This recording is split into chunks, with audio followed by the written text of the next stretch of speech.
Friends, आज के topic में हम सीमेंस के मॉनिटरिंग रिले, खास तौर से ये लाइन मॉनिटरिंग रिले के बारे में डिस्कस करेंगे। ये कैसे वर्क करते हैं और हम इसमें पर्टिकुलर 7UGO818 की प्रोग्रामिंग को जानेंगे और इसके साथ साथ इसकी वायरिंग किस प्रकार से की जाती है उसको भी समझेंगे। तो दोस्तों, बिना समय गवाए शुरुआत करते हैं और जान लेते हैं कि ये कैसे वर्क करता है।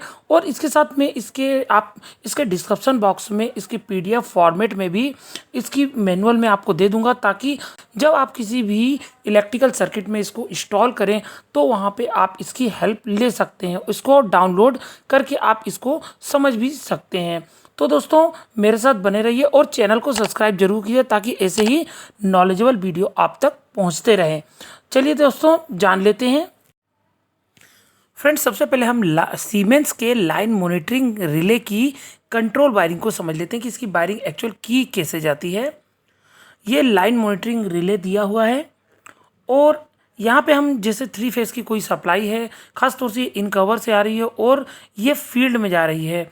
तो यहाँ पे कॉन्टेक्टर की जगह यहाँ पे हम बड़ा कॉन्टेक्टर यूज़ करते हैं या फिर कोई कंट्रोल की MPCB यूज़ करते हैं। इस डिवाइस के द्वारा हम इसको अटैच करते हैं और यहाँ पे कुछ रिले पॉइंट दिए होते हैं। इसकी सेटिंग, इसके अंदर जो सेटिंग दी होती है, इसके अकॉर्डिंग ये कॉन्टेक्टर होल्ड होगा और ट्रिप होगा। और अब हम इसकी यहाँ पे वायरिंग बता देते हैं आपको। ये रिले की वायरिंग इसमें 15, 18 और 16 और 26 और 28 और 25 यहाँ 2 रिले यूज किए गए हैं, जो अलग अलग एप्लीकेशन के लिए, अलग अलग ट्रिप सेटिंग के लिए हो यूज कर सकते हैं। एक तो हम इसको खास तौर से कंट्रोल को ट्रिप कराने के लिए यूज करेंगे और दूसरा हम इसका फीडबैक किसी PLC में या किसी डिवाइस में डिस्प्ले कराने के लिए यूज कर सकते हैं।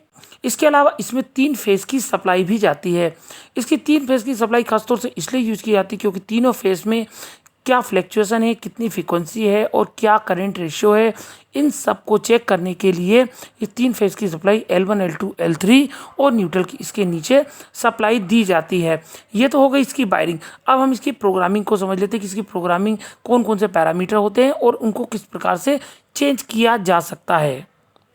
अब हम इसकी प्रोग्रामिंग को भी समझ लेते हैं। यहाँ पे 3 बटन दिए होते हैं, एक रीसेट का होता है, दूसरा सेट का और जो सेंटर वाला ये डाउन। ये अप और डाउन के लिए प्रोग्रामिंग में बटन दिए होते हैं। जैसा कि यहाँ मैं सेंटर बटन को दबा रहा हूँ तो यहाँ पे जो उसमें डिस्प्ले पैरामीटर हैं, खासतौर से वोल्टेज, किस फेस में कितने वोल्टेज हैं वो दिखा रहा है, फ्रीक्वेंसी अभी क्या चल रही है वो दिखा रहा है, और इसमें सिंगल फेसिंग में कितना वोल्टेज आ रहा है ये सभी इसमें दिखा रहे हैं। यहाँ पे अगर हमको उस प्रोग्रामिंग मेन्यू में जाना है तो यहाँ 2 बटनों के एक साथ क्लिक करेंगे अप डाउन को, उसका नेटवर्क में पहुँच जाएंगे। प्रोग्रामिंग नेटवर्क में यहाँ 3 फेस है। और इसके अलावा इसमें रिले 1 और रिले 2 की क्या सेटिंग वो भी समझ लेते हैं। रिले 1 की ये टाइमिंग की सेटिंग और रिले 2 की जो टाइम सेटिंग है वो क्या क्या होती हैं उनको भी यहाँ समझ लेते हैं। ये ट्रिप सेटिंग है, ये ट्रिप सेटिंग 3 सेकंड के लिए दी हुई है। इसको हम यहाँ पे रिकवरी टाइम, ये पावर ऑन को कितने सेकंड में होना चाहिए वो यहाँ पे 5 सेकंड डाल के रखा है। इसके अलावा रिले 1 की जो टाइमिंग सेटिंग है और ये उसको वो दिया हुआ है, और इसके अलावा ये रिले 2 दिया हुआ है। और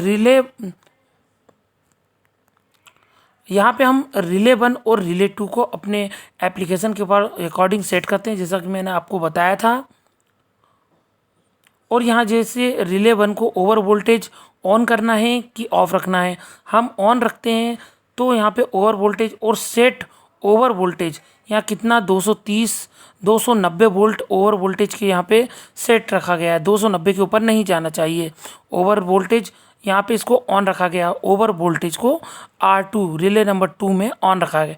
इसको हम चाहें तो ऑफ भी कर सकते हैं अपनी एप्लीकेशन का। और ये रिले 2 में अंडर वोल्टेज को ऑफ रखना है कि ऑन रखना है।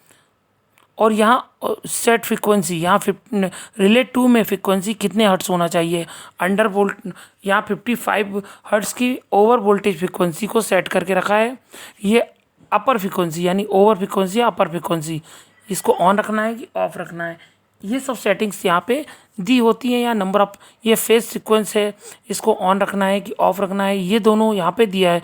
और अगर हमको चेक करना है तो रीसेट बटन और सेट बटन को दबा के हम किसी भी पैरामीटर को ऑन या ऑफ कर सकते हैं अप डाउन की का यूज़ करके। इस प्रकार यहाँ डिफरेंट टाइप की सेटिंग्स होती हैं।